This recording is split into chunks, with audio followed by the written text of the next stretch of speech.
Goiânia, 13 de setembro de 1987. Os catadores de lixo Wagner e Roberto vasculham uma clínica abandonada na região central da cidade em busca de algum item de valor. No local, a dupla encontra uma máquina abandonada feita de aço e chumbo.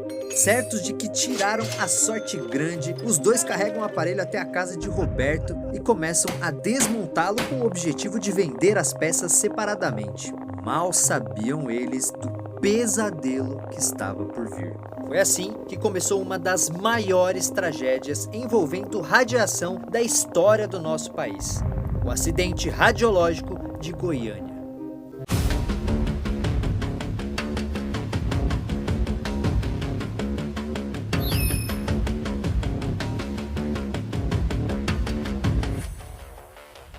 O prédio explorado pelos catadores de lixo tinha sido usado pelo Instituto Goiano de Radioterapia, especializado em tratamentos contra câncer. A clínica havia sido desativada 2 anos antes, em 1985, mas um aparelho de radioterapia, um tratamento que usa radiação ionizante, ou seja, com energia suficiente para alterar a estrutura dos átomos, arrancando um ou mais de seus elétrons, acabou esquecido no local. Simplesmente esqueceram lá, como se fosse um projetor velho. E foi justamente esse aparelho que os catadores de lixo desmontaram na casa de Roberto. 2 dias após iniciarem o processo, a dupla já estava sofrendo náuseas, tonturas e diarreias. Eles não faziam a menor ideia de que o aparelho de radioterapia era o grande responsável por causar todos esses sintomas. Por isso, continuaram a fuçar nele.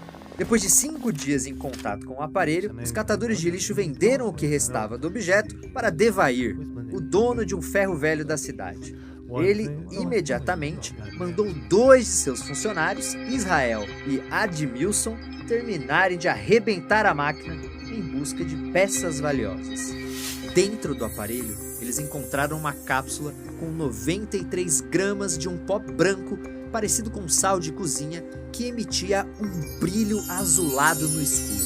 Encantado com o brilho do objeto, Devair tomou a pior decisão imaginável. Levou a substância para casa, querendo mostrá-la para sua esposa, Maria Gabriela.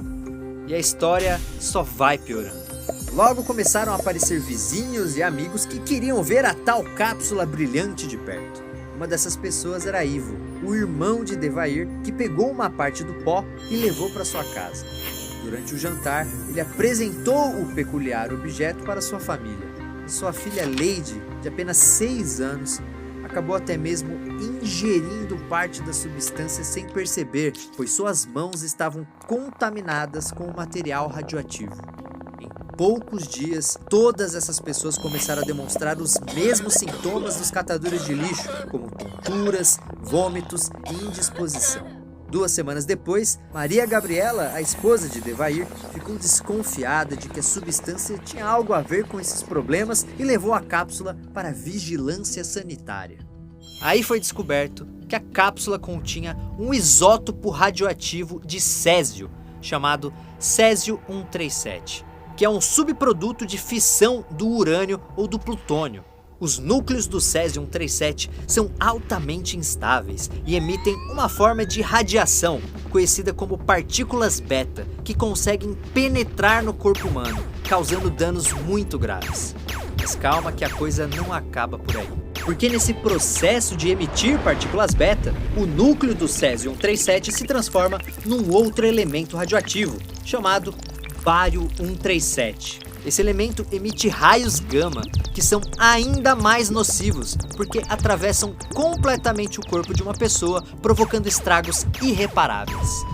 As primeiras análises dos cientistas mostraram que tanto o ferro velho como a região da casa de Devair apresentavam altíssimos níveis de radiação. Mas como Devair havia dado amostras do césio para outras pessoas, essa radiação se espalhou pela cidade e 7 áreas de Goiânia tiveram que ser evacuadas. Para piorar a situação, o governo ainda escondeu a causa do acidente.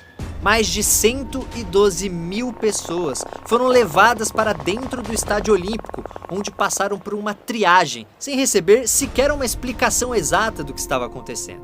Esse monitoramento mostrou que 129 moradores de Goiânia estavam contaminados de forma grave. Para entender melhor o que aconteceu com essas pessoas, precisamos falar de uma unidade que mede a dose de radiação absorvida pelo corpo, chamada Gray. Quando você tira um raio-x, você é exposto a 1 milésimo de Gray, que é algo bem pequeno. Mas entre 1 e 4 Grays, suas células sanguíneas já começam a morrer, e ser exposto a mais de 4 Grays pode ser fatal. Oficialmente, existem apenas 4 vítimas do caso, e 3 delas estavam diretamente ligadas ao ferro velho. Israel e Admilson, os funcionários que desmontaram o aparelho de radioterapia, e Maria Gabriela, a esposa de Devair, foram expostos a cerca de 5 Grays cada um, e tiveram hemorragias internas e problemas respiratórios antes de morrer. Mas a vítima mais famosa do caso foi a criança Leide, a sobrinha de Devair, que jantou com as mãos sujas de Césio. Ela foi exposta a 6 Grays e sofreu danos nos rins, nos pulmões, hemorragia interna e perda de cabelos. Leide chegou a ficar isolada no quarto do hospital porque os funcionários tinham medo de chegar perto dela. Infelizmente, ela não resistiu e acabou falecendo no hospital. Após a sua morte, cerca de 2.000 pessoas tentaram impedir o funeral, com medo do corpo contaminar a região do cemitério. Assim, ela acabou sendo sepultada em um caixão de chumbo lacrado e levado por um guindaste. Porém, mesmo que apenas estas 4 pessoas sejam consideradas as vítimas oficiais, estima-se que mais de 100 pessoas morreram nos anos seguintes devido à radiação. Uma delas foi o próprio Devair, que foi exposto a 7 Grays e morreu em 1994, vítima de câncer, 7 anos após ter sido exposto. Outros habitantes sofreram não só graves problemas de saúde, mas também muito preconceito, passando a ser excluídos pelos moradores de bairros que não foram afetados. E como ninguém queria morar nas regiões contaminadas, várias famílias que residiam nesses locais acabaram vendendo suas casas por preços muito abaixo do que valiam. O caso foi parar na justiça, e em 1996, 3 médicos e um físico ligados ao Instituto Goiano de Radioterapia, a clínica que abandonou o aparelho, foram condenados por homicídio culposo, ou seja, quando não há intenção de matar. Porém, 2 anos depois, as penas foram extintas por um indulto do presidente Fernando Henrique Cardoso.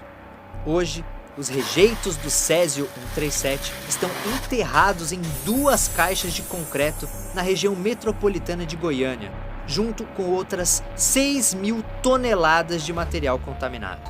Nesse local, funciona o Centro Regional de Ciências Nucleares do Centro-Oeste,